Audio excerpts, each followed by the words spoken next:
351장. 믿는 사람들은 주의 군사니.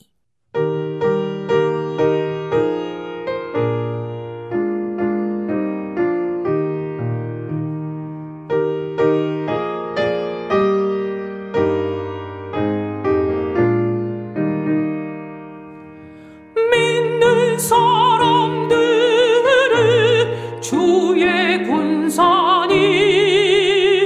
앞서가신 주를 따라갑시다. 우리 대장 예수 길을 달고서 적전하는 곳에 가신 것 보라. 믿는 사람들은 주의 군사니. 앞서가신 주를 따라갑시다.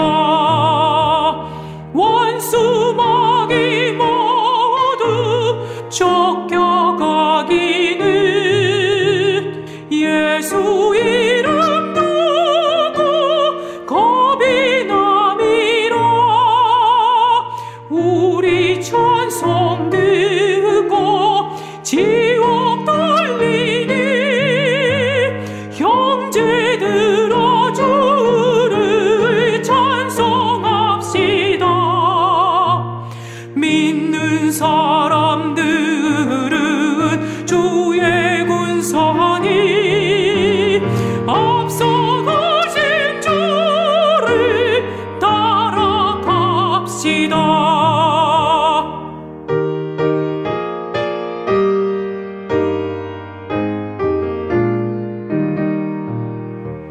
세상 나라들은 멸망당하나 예수 교회 영영 왕성하리라. 마귀 권세 감히 해치 못함을 주가 모든 교회 지키심이라. 믿는 사람들은 주의 군사니. 앞서가신 주를 따라갑시다. 백성들아 와서 함께 모여서 우리 모두 함께 개가 부르세. 영원토록 영광 권세 찬송을 우리 임금 주께 돌려보내세. 믿는 사람들은 주의 군사니. 앞서가신 주를 따라갑시다.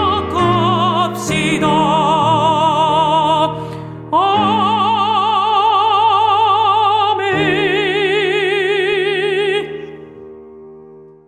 제20장. 네가 나가서 적군과 싸우려 할 때에 말과 병거와 백성이 너보다 많음을 볼지라도 그들을 두려워하지 말라. 애굽 땅에서 너를 인도하여 내신 네 하나님 여호와께서 너와 함께 하시느니라.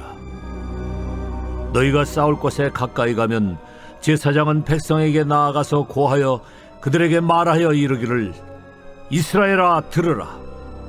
너희가 오늘 너희의 대적과 싸우려고 나왔으니 마음에 겁내지 말며 두려워하지 말며 떨지 말며 그들로 말미암아 놀라지 말라. 너희 하나님 여호와는 너희와 함께 행하시며 너희를 위하여 너희 적군과 싸우시고 구원하실 것이라 할 것이며, 책임자들은 백성에게 말하여 이르기를, 새 집을 건축하고 낙성식을 행하지 못한 자가 있느냐. 그는 집으로 돌아갈지니 전사하면 타인이 낙성식을 행할까 하노라. 포도원을 만들고 그 과실을 먹지 못한 자가 있느냐. 그는 집으로 돌아갈지니 전사하면 타인이 그 과실을 먹을까 하노라. 여자와 약혼하고 그와 결혼하지 못한 자가 있느냐? 그는 집으로 돌아갈지니 전사하면 타인이 그를 데려갈까 하노라 하고, 책임자들은 또 백성에게 말하여 이르기를, 두려워서 마음이 허약한 자가 있느냐?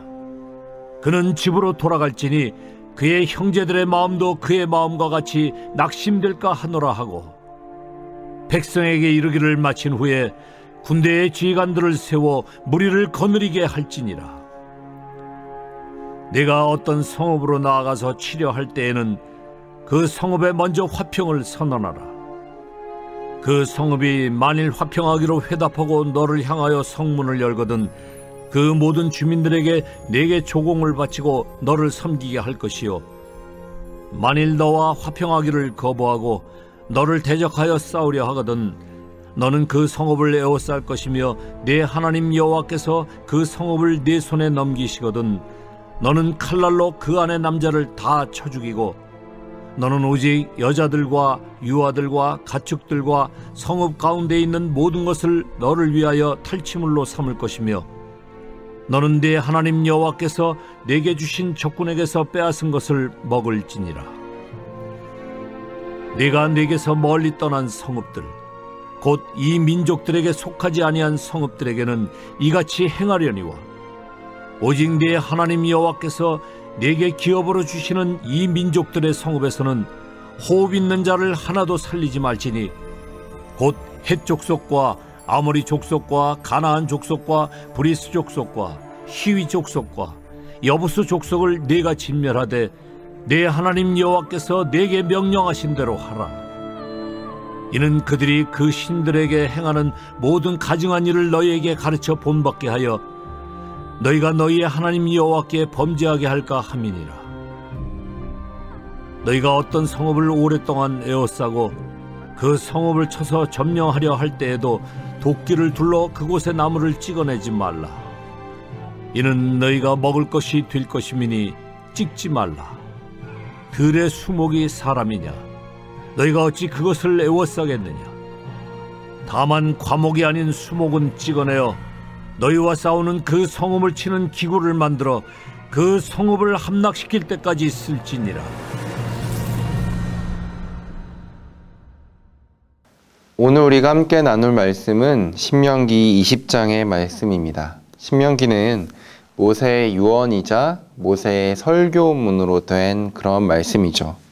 가나안 땅에 들어갈 이스라엘 자손들을 향한 모세의 마지막 설교를 담고 있습니다. 마지막 설교, 마지막 호소를 담고 있기 때문에 하나님의 백성답게 살아가려면 어떻게 살아가야 되는지를 자세하게 설명을 하고 있죠. 여러 가지 주제가 있겠지만 오늘 신명기 20장에 기록된 말씀의 내용은 이스라엘 백성들이 가나안 땅에 들어가서 어떻게 전쟁을 치를 것이냐에 관한 이야기가 기록되어 있습니다. 전쟁, 아주 끔찍하죠. 저는 전쟁을 경험해 본 세대는 아닙니다. 지금 함께 예배를 드리고 있는 성도분들 중에서는 6.25 전쟁이나 베트남 전쟁 같은 그런 전쟁을 직접 경험해 보신 분도 있을 것 같습니다. 하지만 저는 뉴스나 어떤 영화, 드라마를 통해서 전쟁을 이제 경험할 수밖에 없었는데요.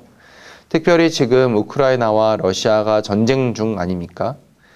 뉴스를 통해 들려오는 소식은 참으로 참혹하고 또한 비극적인 일들이 가득합니다. 살던 집이 무너지고 이웃들이 모두 떠나가거나 사랑하는 가족, 친구 중에 누군가가 죽음을 맞이하는 그 끔찍한 일상들이 반복되는 것이 바로 전쟁이죠. 또한 뉴스에 보니까 수많은 사람들이 죽어나가는 이유 중에 끔찍한 전쟁 범죄 때문에 죽어가는 사람들이 있다라는 뉴스도 볼 수가 있었습니다. 쓰지 않기로 약속한 무기를 써서 수많은 사람들을 고통스럽게 죽이고 또한 정당한 절차 없이 민간인들을 학살하며 어린아이들과 여성들을 성적으로 착취하는 일까지 지금 벌어지고 있습니다. 이렇게 전쟁은 절대 일어나서는 안 될 끔찍한 일이죠. 또한 전쟁을 한다고 할 때도 나라들끼리 모여서 약속한 국제 규약을 지켜가며 전쟁을 해야 하는데 지금 우크라이나와 러시아의 전쟁 상황은 그렇지 않은 것 같아서 더욱더 끔찍합니다. 이렇게 오늘날의 국제사회가 서로 약속한 규정대로 전쟁을 해도 끔찍한 마당에 이 과거에 이런 규정 없이 무자비하게 진행되었던 고대 근동의 전쟁은 얼마나 더 끔찍했을까요? 그 땅을 향한 심판과 또한 전쟁을 이스라엘 백성들이 수행해야 하긴 하지만 만약에 이스라엘 백성들이 그 주변 나라들처럼 그들의 뜻과 또한 그들의 막무가내로 전쟁을 치른다면 전쟁은 또 하나의 큰 비극이고 너무나도 끔찍한 일을 야기할 수 있는 것이었습니다. 그렇기에 하나님께서는 그 땅에 들어가서 어떤 방법으로 어떻게 싸워야 할지를 이스라엘 백성들에게 알려주고 있는 것이죠. 오늘 우리가 함께 읽은 20장의 말씀은 크게 세 부분으로 나눌 수 있는데요. 첫 번째는 전쟁에 나갈 군인들에 관해서 언급이 되고 있고, 두 번째는 정복한 땅의 거주민들을 향한 규정, 마지막 세 번째는 정복한 그 성읍 주변의 나무들에 관한 규정을 언급하고 있습니다. 자, 먼저 우리가 첫 번째로 살펴보려고 하는 것은 전쟁에 참여하는 군인에 관한 이야기인데요. 자, 우리가 예를 들어서 전쟁을 치른다라고 생각해 봅시다. 우리 대한민국이 어떤 적으로부터 공격을 받아서 이제 전쟁을 하는 겁니다. 만약에 전쟁이 선포되고 선전포고가 되고 서로 정해진 시간에 전쟁이 시작되면 모든 현역뿐만 아니라 예비군이 소집될 것이고 민방위 또한 소집될 것입니다. 그 다음에 온 나라에 있는 공장들, 기관시설들 그 모든 것들은 이제 전쟁을 위한 물자들을 생산하는 것으로 바뀌게 되죠. 전쟁을 한다는 것은 한 나라의 모든 역량을 집중해서 싸운다는 것과 똑같습니다.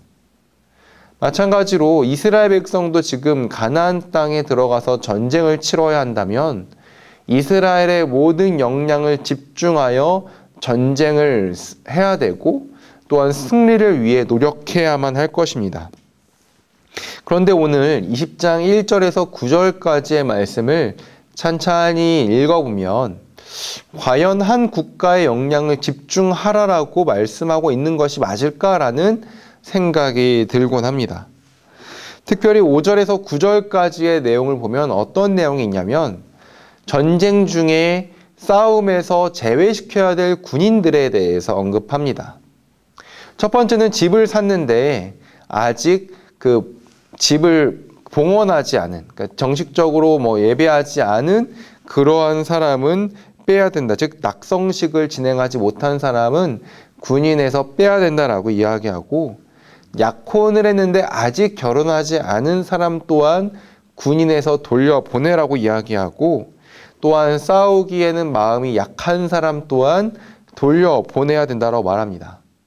뿐만 아니라 포도원에서 아직 열매를 미처 거두지 못한 사람도 군인에서 돌려보낼 것을 이야기하죠. 이런저런 이유로 모집된 군인 중에서 전쟁하지 못할 사람이 있다라고 이야기하면서 돌려보낼 것을 하나님께서 말씀하십니다. 무려 4가지 이유를 들어서 이렇게 말씀하고 계신데요. 자, 그런데 곰곰이 생각해 보면 이런저런 이유로 이것 때문에 저것 때문에 소집된 군인들이 전쟁에 나가지 않고 돌아가야 된다라고 이야기한다면 과연 누가 전쟁에서 나가서 싸워야 될 사람들이겠습니까? 게다가 지금은 전쟁 중입니다. 심지어 이스라엘 백성들은 출애굽 이후 아말렉과의 전투를 경험하긴 했지만 정식적으로 수많은 전투를 경험해 본 사람들도 아니었고, 또한 정식 군대가 있어서 정교한 훈련을 받은 집단도 아니었습니다. 많은 전쟁을 통해 그들을 이끌어갈 지휘관, 이런 상황도 되지 않는 상황이었죠. 다 다 끌어모아서 싸워도 지금 부족한 마당에 이런저런 이유로 전쟁에서 군인들을 빼라라고 하나님은 말씀하고 계신 겁니다. 이렇게 돌려보낸 이유가 있는데요. 다 같이 함께 20장 1절의 말씀을 함께 읽어보도록 하겠습니다. 내가 나가서 적군과 싸우려 할 때에 말과 병거와 백성이 너보다 많음을 볼지라도 그들을 두려워하지 말라. 애굽 땅에서 너를 인도하여 내신 내 하나님 여호와께서 너와 함께 하시느니라. 아멘. 말, 병거, 군인들이 너보다 많다고 해서 무서워하지 말라. 왜냐하면 당대 최강국이었던 애굽 땅에서 이스라엘을 인도하여 내신 여호와 하나님께서 너희와 함께 싸울 것이기 때문이다라고 지금 모세는 이야기하고 있는 거죠. 하나님께서 함께 하시기 때문에 두려워할 필요가 없다라고 이야기하는 겁니다. 그런데 하나님께서는 신명기 20장에서만 전쟁은 하나님께서 하시는 것이다, 하나님께서 함께 하신다, 이 신명기 20장에서만 말씀하신 게 아니라 구약과 신약 성경 전체에서 전쟁은 여호와께 속한 것이다, 하나님께서 앞서 싸우신다라고 성경 전체에서 일관적으로 언급하고 있죠. 가장 대표적인 싸움을 생각해 본다면 이스라엘 백성들이 가나안 땅에 들어가서 마주한 첫 싸움, 바로 여리고성 전투가 아니겠습니까? 이스라엘 백성들이 한 것은 고작 무리를 지어 여리고성을 빙빙 돈 것밖에 없고 마지막에는 큰 소리로 외친 것 외에는 백성들이 한 것이 없습니다.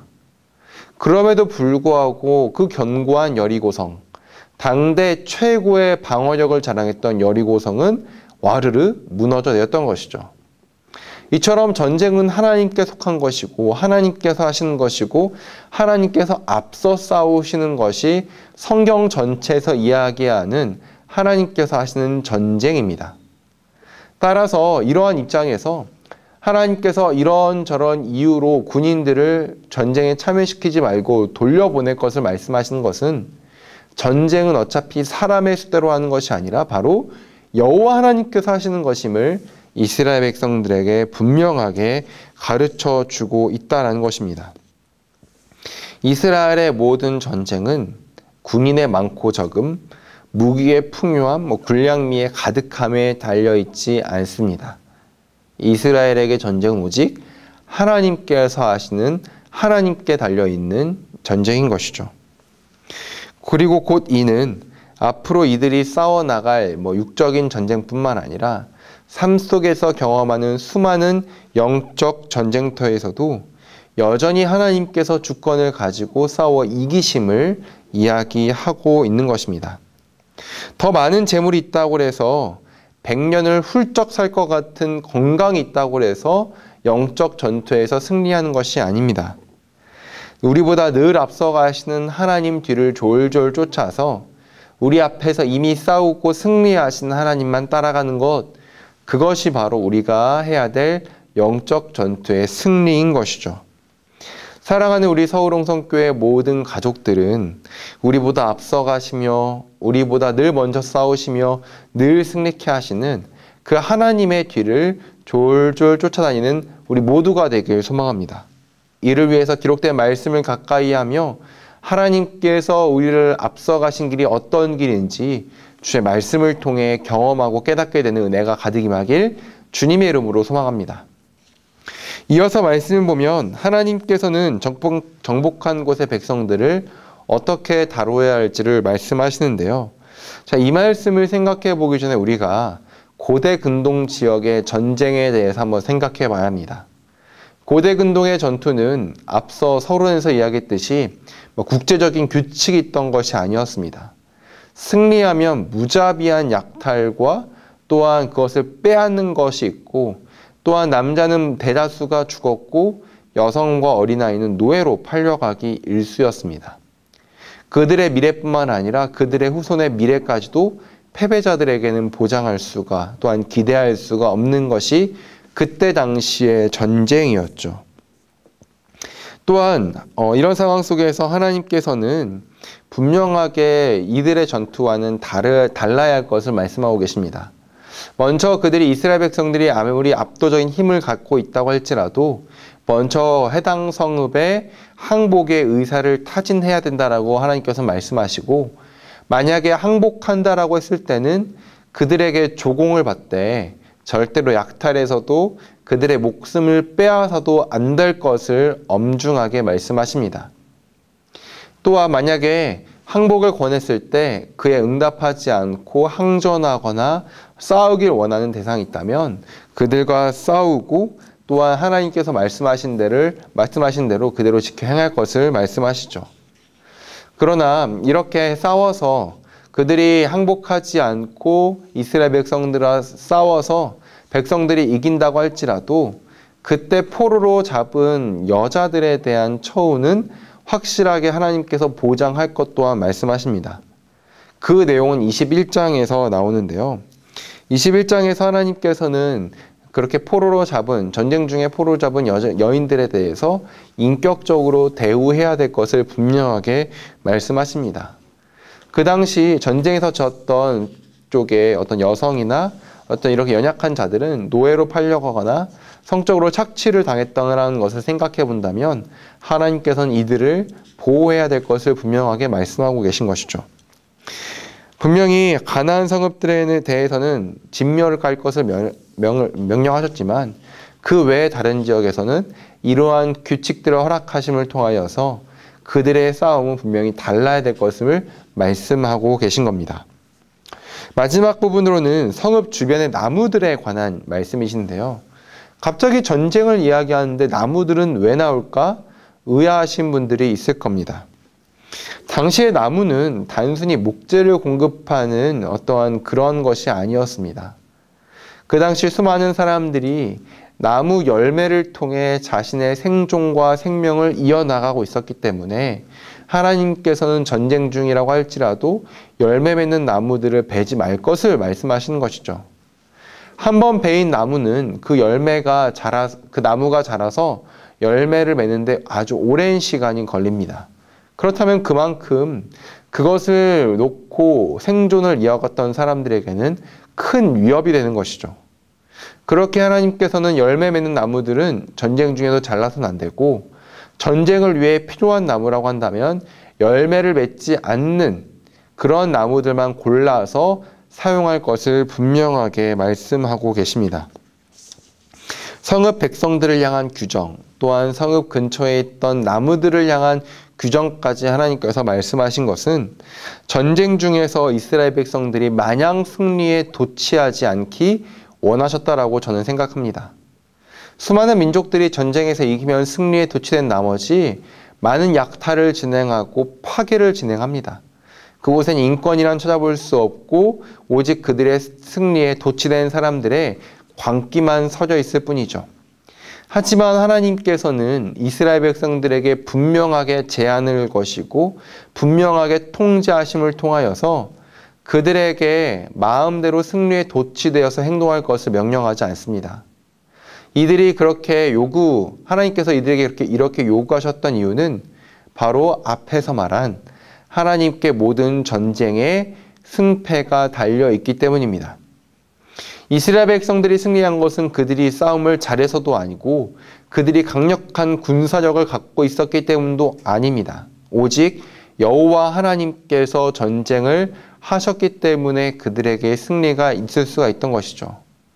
승리가 하나님께로부터 되었다면 그 이후의 결과 또한 하나님께 맡겨드려야 되는 것이 마땅한 하나님의 백성의 책임이었던 것입니다. 사랑하는 성도 여러분, 사도 바울은 고린도 전서에서 선줄로 생각할 때 넘어질까 조심할 것을 이야기합니다. 하나님께서도 마찬가지로 이스라엘 백성들이 그 땅에서 이겨서 승리에 도취하여서 마음대로 행동하지 않기를 원하셨습니다. 일반 가나안 백성들, 일반 이방 민족들과는 분명하게 이스라엘 백성들은 전쟁에서도 다름을 보여줄 것을 하나님께서는 요청하신 것이었죠. 그렇기에 이스라엘 백성은 승리에 도취하는 것이 아닌 승리 후에도 여전히 그 주권이 하나님께 있음을 고백하는 훈련을 끊임없이 해야 했던 것입니다. 생각해보면 전쟁하기 전에 하나님께 간절히 간구하는 것은 굉장히 쉬운 일이라 생각합니다. 전쟁하기 전에 누군가 싸워서 내 목숨을 잃을 수 있는 상황 가운데 하나님께 간절히 기도는 누구나 할 수 있습니다. 그러나 승리 후에 그 승리의 모든 것 또한 하나님께 돌려드리며 하나님의 말씀을 듣는 것은 굉장히 어려운 일입니다. 그렇게 하나님께서는 지금 모세를 통해 가나안 땅에서 승리를 경험할 세대들에게 전쟁은 하나님께 속한 것이며 승리 또한 하나님께 속한 것이니 교만하지 말고 겸손할 것을 지금 말씀하고 계신 겁니다. 주 안에 하나 된 성도 여러분, 하나님께서 우리 앞에서 먼저 나가 싸워 이기시고 승리하십니다. 우리가 해야 될 것은 그 뒤를 졸졸 따라가는 것인데 자칫 승리에 도취하여서 자기가 하나님보다 앞서서는 절대로 안 됩니다. 전쟁이 하나님께 있다면 그 승리의 결과, 승리의 열매 또한 하나님께 있음을 기억하며 우리 오늘 하루 영적인 전투에서도 늘 승리하고 또한 승리의 결과 또한 주님께 올려드릴 수 있는 우리 모든 성도 되길 주님의 이름으로 소망합니다. 기도하겠습니다. 사랑과 은혜 주신 하나님 아버지 감사합니다. 이스라엘 백성에게 앞서서 먼저 전쟁하시고 싸우시고 승리하신 하나님 감사합니다. 하나님께서는 이스라엘 백성에게 승리 이후에 도취되지 않기를 원하셨고 또한 전쟁 또한 하나님의 통제 안에서 이루어지기를 소망하셨습니다. 하나님 모든 삶의 주권을 주님께 맡겨드리듯 주 안에 하나 된 성도 여러분들이 영적인 전투에서 승리하여서 또한 그 모든 싸움 또한 주님께 맡겨드리고 싸움의 결과 또한 승리의 열매까지도 하나님께 온전히 드릴 수 있는 우리 모두가 될 수 있도록 인도하여 주옵소서. 우리가 무엇을 해서 이뤄낸 것이 아니라 하나님께서 우리 가운데 함께 하시고 미리 싸우시고 인도하셔서 우리가 승리할 수 있었다는 사실을 반드시 기억하며 늘 겸손함으로 주님과 동행할 수 있는 모든 성도 될 수 있도록 인도하여 주옵소서. 감사하며 우리를 구원하신 예수님의 이름으로 기도드립니다. 아멘. 이제는 죽기까지 사랑하신 예수 그리스도의 은혜와 이 땅 가운데 독생자를 보내신 하나님의 크신 사랑하심과 영원토록 우리와 함께 하시는 성령님의 동행하심이 이 시간 승리의 결과뿐만 아니라 또한 승리의 과정, 또 우리보다 앞서가시는 하나님을 언제나 신뢰하길 소망하는 주의 모든 자녀들의 머리 가운데 지금부터 영원토록 함께 있을지어다. 아멘.